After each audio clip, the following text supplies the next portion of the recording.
নমস্কার, এএনএম নিউজে আপনাদের স্বাগত। আমি অভিজিৎ নন্দী মজুমদার আপনাদের সাথে।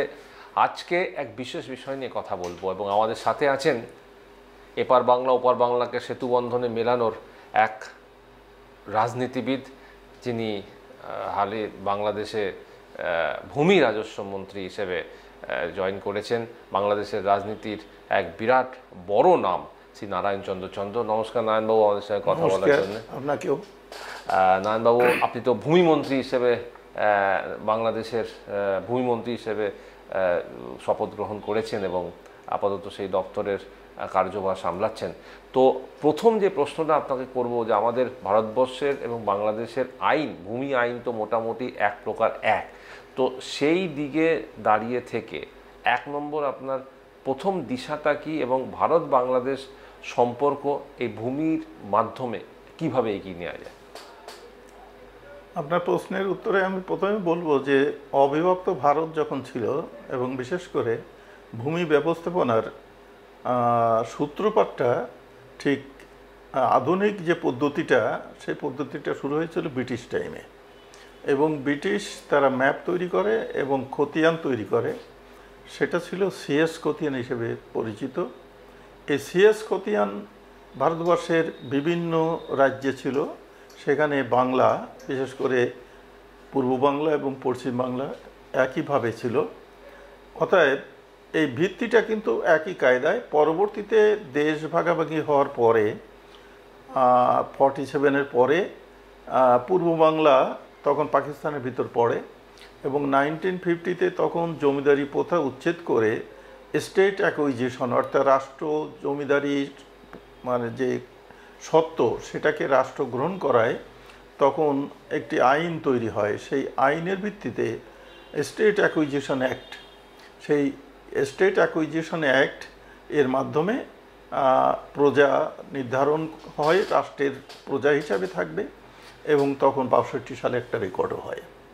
সেই রেকর্ড পরবর্তীতে এসে এখন জরিপ হয়েছে। এখন জরিপের পরে আমরা এটাকে এখন ডিজিটাল পদ্ধতিতে নেওয়ার জন্য আমাদের মাননীয় প্রধানমন্ত্রী জননেত্রী শেখ হাসিনা তিনি সেটাই চাচ্ছেন এবং দিক নির্দেশনা দিয়েছেন। আমরা সেভাবে কাজ করছি। মানে পুরো বাংলাদেশটা ডিজিটাল ম্যাপে আমরা নিয়ে যেতে চাচ্ছি। এবং এখানে আমি একটা কথা উল্লেখ করতে চাই যে আমাদের বাংলাদেশের স্বাধীনতার যিনি স্থপতি, বাঙালি জাতীয়তাবাদ এবং বাঙালিদেরকে এই জাতীয়তাবাদে উদ্বুদ্ধ করে যিনি মুক্তিযুদ্ধের সমস্ত পটভূমি তৈরি করে যুদ্ধ পর্যন্ত নিয়ে গিয়েছিলেন এবং তার ডাকে বাঙালিরা যুদ্ধে অংশগ্রহণ করে, যেখানে ভারত আমাদের বন্ধু রাষ্ট্র হিসেবে সার্বিকভাবে সহযোগিতার ট্রেনিং দেওয়া, অস্ত্র দেওয়া থেকে আরম্ভ করে 1 কোটি লোকের এখানে আশ্রয় দেওয়া সব কিছু করেছিলেন। সেই জাতির পিতার লক্ষ্য ছিল যে কৃষক, শ্রমিক, মেহনতি মানুষের তাদের ভাগ্যের একটা পরিবর্তন করা। এবং আমাদের দেশে এখনও পর্যন্ত কৃষির পরে নির্ভরশীল বেশিরভাগ মানুষ। তাছাড়া আমি এই মন্ত্রণালয়ের দায়িত্ব মাননীয় প্রধানমন্ত্রী দেওয়ার পর, এবং পূর্বেও আমি জানতাম, কিন্তু এখন যেভাবে এটাকে স্পষ্টভাবে বুঝেছি যে ল্যান্ড মানেই দেশ, একটা দেশ মানে সেটা ভূমি এবং তার একটা আয়তন রয়েছে। এবং এই দেশের সার্বিক, প্রত্যেকটা দেশের সার্বিক যে কর্মকাণ্ড, সে প্রত্যেকটা কর্মকাণ্ডই কিন্তু ল্যান্ডের পরে নির্ভর করে। আমি কৃষি বলি, শিল্প বলি বা যা কিছু বলি না কেন, সব কিছু কিন্তু মৎস্য, প্রাণী যা কিছু করেন, এমনকি আমাদের যে এখন আধুনিক যুগের যে সমস্ত কাজগুলি সেখানে কিন্তু ল্যান্ড রিলেটেড। অতএব ল্যান্ড ম্যানেজমেন্ট যদি ভালো না হয় এবং ল্যান্ড ম্যানেজমেন্ট যদি নিখুঁত না হয় এবং স্বচ্ছ না হয়, তাহলে সেখানে দেশের সার্বিক উন্নয়নে বেশ কিছুটা বাধার সৃষ্টি হতে পারে। অতএব এটা ক্লিয়ার হওয়া দরকার। এবং সেই ক্লিয়ার করার দিক থেকে মাননীয় প্রধানমন্ত্রী শেখ হাসিনা তিনি কিন্তু সুস্পষ্ট দিয়েছেন। যেহেতু পূর্বের থেকে বিশেষ করে সিএস ম্যাপটা আমরা যেটা দেখেছি, সেই ম্যাপটা কিন্তু 98% কারেক্ট ছিল। পরবর্তীতে অনেক ভুল ত্রুটি হয়েছে। এই ভুল ত্রুটি হওয়ার মানেই তো তখন একটা কেসে চলে যাওয়া, সিভিলে চলে যাওয়া। আর সিভিলে চলে যাওয়া মানে কিন্তু সেটা মানুষের জন্য দুর্ভোগ এবং প্রত্যেকটা উন্নয়নের ক্ষেত্রেও কিন্তু সেখানে বাধা সৃষ্টি করে। অতএব এটা যত বেশি স্বচ্ছ করা যাবে ততই কিন্তু দেশের উন্নয়নে সেটা সহায়ক হবে। তো এই ডিজিটাল পদ্ধতিতে আনলে আপনাদের প্রথম কি সবচেয়ে বড় সুবিধা কি হবে? সুবিধাটা হচ্ছে এই, ডিজিটাল পদ্ধতিতে যখন আসবে তখন আমরা যে সিদ্ধান্ত বা যে চিন্তাভাবনা নিয়ে এগোচ্ছি, ইতিমধ্যে সেটা কিছু শুরু হয়ে গেছে। সেটা হচ্ছে যে জমি রেজিস্ট্রেশন যেটা, সেটা অনলাইনে হবে বা রেজিস্ট্রেশন হবে। রেজিস্ট্রেশন, এটা রেজিস্ট্রেশনটা অবশ্য আইন মন্ত্রণালয়ের হাতে। তো আইন মন্ত্রণালয়কে সঙ্গে আমরা যৌথভাবে সেটা তাদেরকে বলেছি এবং তারাও এই উদ্যোগ নিয়েছেন। অতএব রেজিস্ট্রেশন হওয়ার সাথে সাথে দলিলটা চলে যাবে এসিল্যান্ড, আমাদের ওখানে সহকারী ভূমি মানে কর্মকর্তা যিনি রয়েছেন তার অফিসে চলে যাবে। গেলে তারা কিন্তু এটা মিউটেশন করেন। হ্যাঁ, এসিল্যান্ড অফিস মিউটেশন করে, তারা মিউটেশন করবেন। তারা এটাও অনলাইনে, এবং লোক অর্থাৎ যিনি গ্রহীতা তাকে অফিসে না গেলেও চলবে। এবং অনলাইনে নাম জারি হয়ে গেলে তখন তিনি অনলাইনে কিন্তু পর্চাটা নিতে পারবেন, অথবা তার পর্চা ডাকযোগে পাঠিয়ে দেওয়া হবে, এবং অনলাইনে কিন্তু খাজনাও দিতে পারবেন। এই যে অনলাইনে খাজনা দেওয়া, রেজিস্ট্রেশন করা, এবং এটা আমরা চাচ্ছি যে এনআইডি অর্থাৎ ন্যাশনাল যে আইডেন্টিফিকেশন কার্ড যেটা রয়েছে, জাতীয় পরিচয়পত্র আমাদের ওখানে, সেই নাম্বারের সঙ্গে এটাকে ট্যাগ করে দেওয়া। তাহলে হবে কি, একজন লোকের কতটা সম্পত্তি আছে, কোথায় সম্পত্তি আছে, কোন মৌজায় কী পরিমাণ, এবং যদি এখানে কেউ অবৈধভাবে অতিরিক্ত জমি জায়গা করে সেটা গোপন করে রাখারও কোনো সুযোগ থাকবে না। আর এই এনআইডি থাকলে তাহলে সেই জমিগুলি হস্তান্তর হলে তাহলে কিন্তু তার এনআইডি রিপোর্টে চলে যাচ্ছে, তিনি সহজে ধরতে পারবেন যেটা জালিয়াতি, সেটাও কিন্তু কমবে।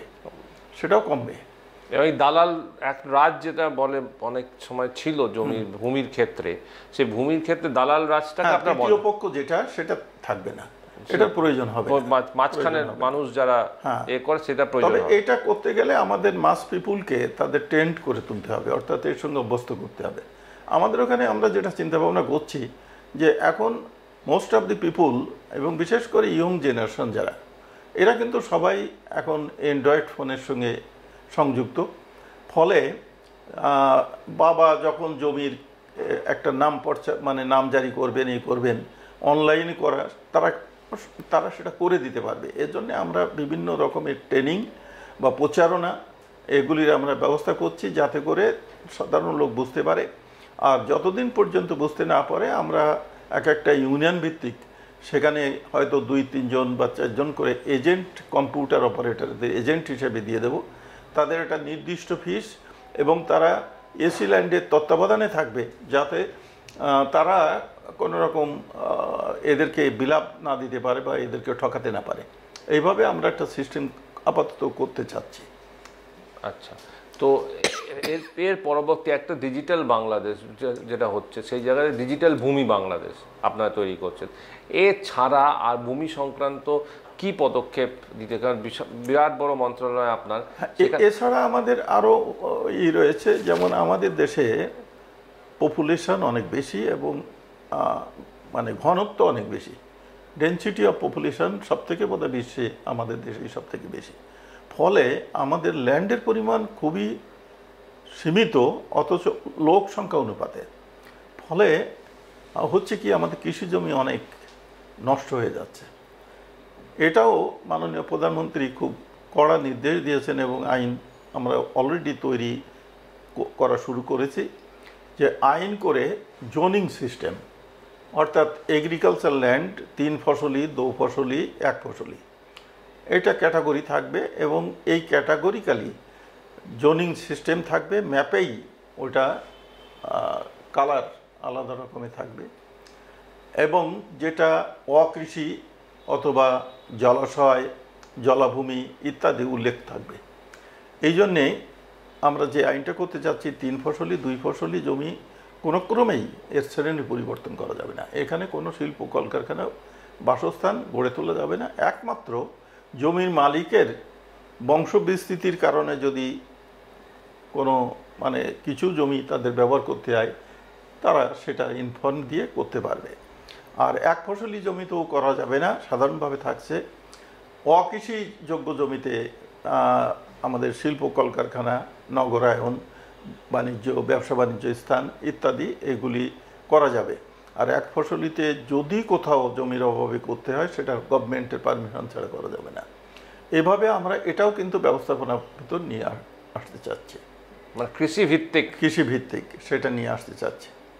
আমরা আরও একটা চিন্তা ভাবনা করছি যে আমরা যে অন পার্সন অন খতিয়ান, অর্থাৎ প্রত্যেক ব্যক্তির খতিয়ান পৃথক করে দেওয়া এবং খতিয়ান পৃথক করে দিয়ে তাদের ম্যাপ পৃথক করে দেওয়া। তো ম্যাপ পৃথক করতে গেলে সেখানে কিন্তু বন্টনের একটা প্রশ্ন আসে। তো আমরা যদি এই পদ্ধতিটা অ্যাপ্লাই করতে পারি এবং সাকসেসফুল হই, তাহলে কিন্তু আমাদের সিভিল কেসের সংখ্যাও অনেক কমে যাবে। অর্থাৎ প্রত্যেকের নিজস্ব খতিয়ান থাকবে, নিজস্ব ম্যাপ দাগ থাকবে। অতএব এখানে কিন্তু আর একজনের সঙ্গে বিরোধ হওয়ার কোনো মানে কারণ থাকবে না।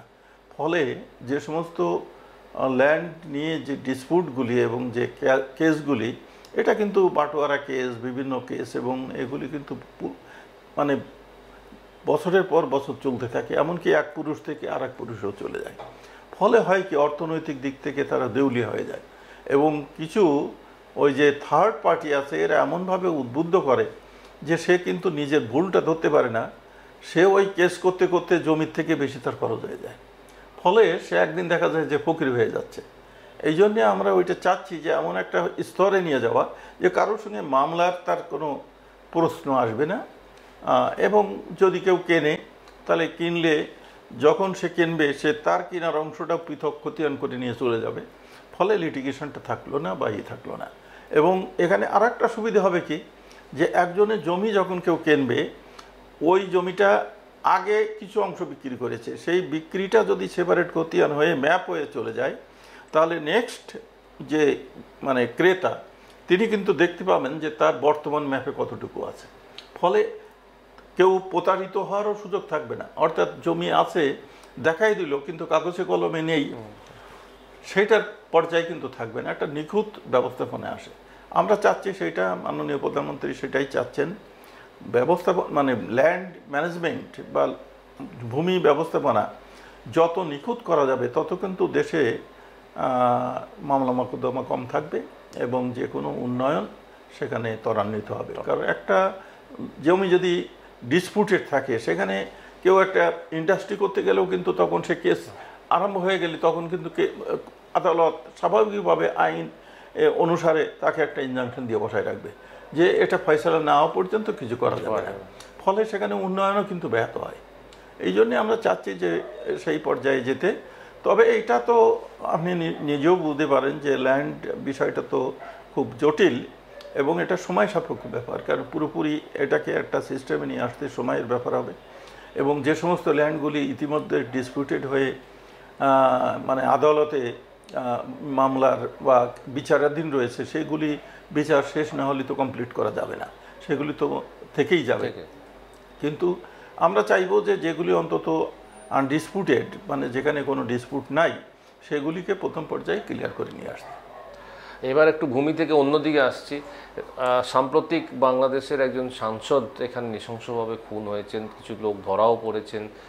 তারা ওপার বাংলায় মানে বাংলাদেশেরই নাগরিক এবং তারাও এরকম একটা খুব অপ্রত্যাশিত ঘটনা ঘটে গেছে এখানে, খুব নৃশংস খুন সেটা। তো এই ব্যাপারে ভারত বাংলাদেশের মধ্যে যে একটা এইরকম একটা ঘটনা ঘটে গেল এবং সেখানে অনেকে, আপনি তো বর্ডার জেলার মানে সীমার ওপারেই আপনার খুলনা, যশোর খুলনারই মানুষ আপনি, তো অনেক ক্রিমিনালরা কিভাবে তারা এই আসছে বা এই নিয়ে কি তথ্য, এই নিয়ে বাংলাদেশের মধ্যে কি তথ্য বা আপনার মতামতটা? এখানে প্রশাসন যেটা, আমাদের পুলিশ প্রশাসন যেটা, তারা এটা তো ওখান থেকে তারা এটা কেস নিয়েছে এবং কেস ইনভেস্টিগেশন হচ্ছে এবং খুব মানে অত্যন্ত গুরুত্ব দিয়ে এটা ইনভেস্টিগেশন হচ্ছে। এবং এখানে ঘটনা ঘটেছে, এখানেও কেস হয়েছে বা এখানকার পুলিশ প্রশাসন তারাও ইনভেস্টিগেশন করছে। তো আমাদের ওখান থেকে অনেক ক্রিমিনালরা আসে, এখানে আশ্রয় নেয়, এটা দুই সরকারই জানে এবং সেক্ষেত্রে তারা চেষ্টাও করে যে এগুলিকে কি করে কন্ট্রোলে নিয়ে আসা বা কট করা যায় সেটার চেষ্টা করে। এখানে একটা জিনিস হচ্ছে যে এই কেসটার ভিতর দিয়ে আমরা যেটা লক্ষ্য করেছি সেটা হচ্ছে যে যারা ওখানকার অত্যন্ত মানে কুখ্যাত সন্ত্রাসী, তারা কিন্তু নাম পরিবর্তন করে তারা জাতীয় পরিচয়পত্র করেছে, পাসপোর্ট করেছে। অতএব এইগুলি করে আসলে তখন কিন্তু তারা সেই তাদের আসল নাম নিয়ে এখানে চলাফেরা করে না, ফলে এখানকার প্রশাসনকেও আইডেন্টিফাই করা কঠিন হয়ে যায়। এই ঘটনার ভিতর দিয়ে সেটা কিন্তু প্রকাশিত হয়েছে এবং যে ঘটনাটা ঘটেছে নিঃসন্দেহে সেটা অত্যন্ত অত্যন্ত মানে মর্মান্তিক এবং আমি বলবো যে এটা বোধহয় যে কোনো সিনেমাকেও হার মানাইছে। মানে এত এত মানে জঘন্য মানুষ হতে পারে এবং মানসিকতা থাকতে পারে, এটা চিন্তাও করা যায় না। যারা ঘটনা ঘটিয়েছে তারা তো কুখ্যাত সমাজ বিরোধী বাংলাদেশে। হ্যাঁ, তারা কুখ্যাত সমাজ বিরোধী এবং কিছু লোক রয়েছে যেটা শোনা যাচ্ছে বা যেটা এখন আস্তে আস্তে ভেসে আসছে, এটা নিশ্চয়তা দিতে পারবো না, তবে এর পিছনে কিছু লোক রয়েছে যে যাদের বিভিন্ন স্বার্থ দ্বন্দ্ব ছিল, সেই দ্বন্দ্বের জন্যে এদেরকে ইউজ করা হয়েছে এবং মূলত ঘটনা যা ঘটাইছে এ পর্যন্ত উদ্ঘাটিত সব ব্যক্তিরাই কিন্তু বাংলাদেশের, ঘটনাস্থলটা ইন্ডিয়া। হ্যাঁ, অতএব বাংলাদেশেরই লোক এখানে যিনি হত্যা হয়েছেন তিনি বাংলাদেশের একজন সম্মানিত সংসদ সদস্য, আবার যারা হত্যা করেছে তারাও কিন্তু বাংলাদেশের নাগরিক, স্থানটা বেছে নিয়েছে ইন্ডিয়ায়। তো এটা এই রাষ্ট্রের জন্য একটা সেটাও একটা তাদের লজ্জার ব্যাপার, এটাও লজ্জার ব্যাপার। তবে রেসপন্সিবিলিটা সবই কিন্তু আমাদের দেশের লোকজনের, এটা আমরাও বুঝতে পারছি, সরকারও বুঝতে পারছে, আপনারা এখানে করছেন এবং দুই সরকারই এখন যৌথভাবে সেটাকে তদন্ত করছে। আশা করা যায় তদন্ত করে তার একটা সুষ্ঠু সমাধান জনগণ দেখবে। শেষমেশ জিজ্ঞেস করি, ভারত বাংলাদেশ সম্পর্ক এই মুহূর্তে কোন জায়গায় দাঁড়িয়ে আছেন, আপনি কি মনে করেন? ভারত বাংলাদেশ সম্পর্ক এই মুহূর্তে তো অনেক মজবুত এবং আমাদের মাননীয় প্রধানমন্ত্রী এবং আমাদের পররাষ্ট্রমন্ত্রী বা পররাষ্ট্র দপ্তর থেকে আরম্ভ করে স্বরাষ্ট্র মন্ত্রণালয় প্রত্যেকেই সেটাই করেন যে আমাদের যে সম্পর্ক সেটা অনেক উচ্চতায় পৌঁছে গেছে এবং দিন দিন সেটা আরও বেশি মজবুত হচ্ছে। এবং যেহেতু ভারত এবং বাংলাদেশ এবং এই অবিভক্ত, যেটা আমি পূর্বেই বলেছি, সেখানে কালচারাল দিক থেকে সাংস্কৃতিক দিক থেকে যথেষ্ট মিল রয়েছে এবং ভারত যদিও বহু জাতি, বহু মানে ভাষাভাষী, বহু ধর্ম লোক এখানে রয়েছে, কিন্তু এই বহুর ভিতর যে একত্ব একটা ভারতেরই ছিল, সেই একত্ব বোধের সুরটা কিন্তু আমাদের এখন রয়ে গেছে। অতএব আমরাও এখানকার সংস্কৃতি কৃষ্টি আমাদেরকে অনুপ্রাণিত করে এবং অনেক জায়গায় মিল রয়েছে। আর সবথেকে বড় জিনিস হচ্ছে যে আমাদের 47-এর পরে যে দ্বিধা বিভক্তিটা ছিল, দ্বিজাতি তত্ত্বের পরে ভিত্তি করে, সেই দ্বিধা বিভক্তিকে উত্তীর্ণ করে জাতির পিতা বঙ্গবন্ধু শেখ মুজিবুর রহমান 71 মুক্তিযুদ্ধ, যেটা ভারত প্রত্যক্ষভাবে আমাদের পাশে ছিলেন, সেই তার ভিতর দিয়ে আমাদের বন্ধুত্ব কিন্তু পুনরায় স্থাপিত হয় এবং জাতির পিতা বঙ্গবন্ধু শেখ মুজিবুর রহমান দেশে ফিরে 72 সালে 10 জানুয়ারি দেশে ফিরে তিনি কিন্তু নভেম্বর মাসে 9 মাসের ভিতর একটা সংবিধান দিয়েছিলেন, যে সংবিধান ছিল ধর্ম নিরপেক্ষ। অতএব এই ধর্মনিরপেক্ষতার ভিতর দিয়ে সকল ধর্ম বর্ণকে নিয়ে বহুজাতিক সমাজ ব্যবস্থা বাংলাদেশও স্বীকার করে নিয়েছিল। 75 15 আগস্টের পর সেটা ভঙ্গ হয়েছে এবং একাধিকবার আমরা দেখেছি যে এরশাদ সাহেবের সময়ও একটা সংশোধনী সংবিধানে আনা হয়, জিয়াউর রহমান 5ম সংশোধনী আনেন আর এরশাদ সাহেব 8ম সংশোধনী। এর মাধ্যমে ধর্মের দিক থেকে যে একটা আবার প্রাচীর তৈরি করা হয়েছিল, আমাদের মাননীয় প্রধানমন্ত্রী ক্ষমতায় আসার পরে 8 সালে নির্বাচনে জিতে 2/3 বেশি মেজরিটি পেয়ে কিন্তু ধর্মনিরপেক্ষতা আবার সংবিধানে ফিরিয়ে নিয়ে আসছে। এবং অসাম্প্রদায়িক চেতনা যেটা, সেটা বারবার তিনি একটা কথা বলেন যে এখানে সংখ্যাগুরু বলে কেউ নেই, সবাই আমরা এদেশের নাগরিক, বাঙালি, বাংলাদেশি। অতএব আমাদের ধর্মীয় বিভিন্ন রকমের ধর্ম রয়েছে, আমরা আচরণ করি, কিন্তু নাগরিক হিসেবে আমরা সবাই বাঙালি, এদেশের নাগরিক। সেভাবে তো সম্পর্ক আমি মনে করি ভালো রয়েছে এবং আমাদের সরকারও এই ভারতের জনগণের প্রতি শ্রদ্ধাশীল এবং ভারতের মানে সরকারের প্রতি শ্রদ্ধাশীল এবং এখানকার রাজনৈতিক যে সমস্ত দল রয়েছেন তারা ৭১-এ সকলের সমর্থন ছিল। আমরা তখন এখানেই ছিলাম, আমিও ছিলাম এখানে। তখন দেখেছি সমস্ত দল, তখন প্রধানমন্ত্রী ছিলেন শ্রীমতী ইন্দিরা গান্ধী, কংগ্রেস সরকার, অথচ অন্য অন্য দলগুলি সবাই সরকারকে সমর্থন দিয়ে আমাদের মুক্তিযুদ্ধের ক্ষেত্রে কিন্তু ভারতবাসী সবাই এক ছিল। অতএব এখানকার জনগণ, সরকার, রাজনৈতিক দল এবং সশস্ত্র বাহিনী সকলের সক্রিয় সমর্থন ছিল আমাদের প্রতি। আমরা মনে করি যে এখনও সেই অবস্থায় রয়েছে এবং সেই বন্ধুত্ব অটুট আছে। সেই বন্ধুত্ব অটুট আছে বললেন নারায়ণবাবু। আমরা সকলে বিশ্বাস করি ভারত বাংলাদেশের একটা সুসম্পর্ক, বন্ধুত্ব অটুট, এবং সাথে সাথে যেভাবে ভূমি দপ্তর একটা ডিজিটাইজেশন করছেন বাংলাদেশে, তার বিস্তারিত নারায়ণবাবু আমাদের জানালেন। অসংখ্য ধন্যবাদ আমাদের সঙ্গে কথা বলার জন্য। যে নারায়ণচন্দ্র বাংলাদেশের ভূমিমন্ত্রী, নমস্কার। আপনাকেও ধন্যবাদ, বিশেষ করে আপনি এই সাক্ষাৎকার নেওয়ায় এবং বারবার আমাদের দুই দেশের ভিতর সম্পর্ক একটা যে সুন্দর পরিবেশ থাকুক এই ব্যাপারে আপনারও যথেষ্ট সহযোগিতা রয়েছে, আপনাদের মিডিয়া সহযোগিতা রয়েছে। আমরাও আপনাদের প্রতি অত্যন্ত আনন্দিত এবং আপনাদের প্রশংসা করি এবং এটা অটুট থাকুক, সেটাই অনেক। নমস্কার। নমস্কার। আপনারা সবাই দেখতে থাকুন এএনএম নিউজ। আগামী দিনে আবারও এরকম বিরল ব্যক্তিত্বদের সাথে, রাজনৈতিক ব্যক্তিত্বদের সাথে, বিভিন্ন ধরনের মানুষের সাথে, বিভিন্ন বিভাগের মানুষের সাথে, ব্যক্তিত্বদের সাথে আমরা কথা বলবো, আরও জানবো অনেক বিষয় এই এএনএম নিউজে। নমস্কার। Please don't forget to subscribe our channel and also click the bell icon to get the latest updates.